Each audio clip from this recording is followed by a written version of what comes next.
Hello everyone, তো তোমরা কি এখন দেখাই যে আমি ছোট ছোট আলু দিয়ে কিভাবে তরকারি রান্না করছি।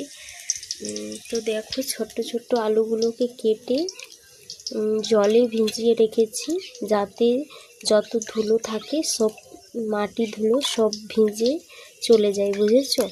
আর এইদিকে দেখছো মরিচ আর তেল দিয়েছি, তো মরিচ আর তেলটা হয়েই এসেছে। তারপরে এগুলো উঠিয়ে ঠিক আছে এখানে দিয়ে দেবো।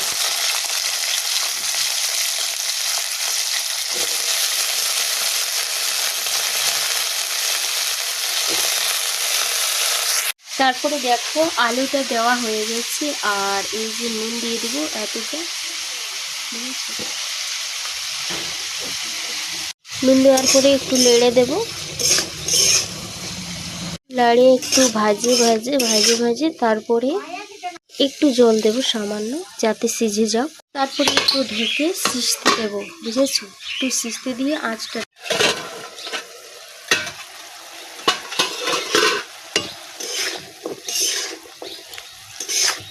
এই যে কিছুক্ষণ পরে রঙটা দেখো চেঞ্জ হয়ে গেছে।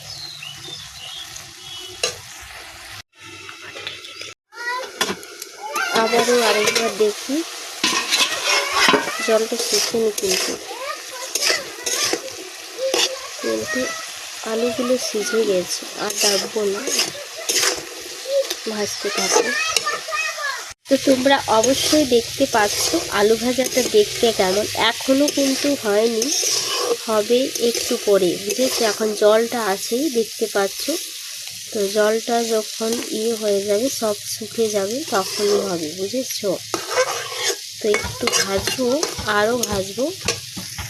ফাইনালি দেখো আমার আলু ভাজাটা হয়ে গেছে। কারা কারা খাবে চলে এসো, এটা কিন্তু অনেক ভালো একটা রেসিপি। ছোট ছোট আলু দিয়ে দেখতে পাচ্ছ অনেক সুন্দর হলো।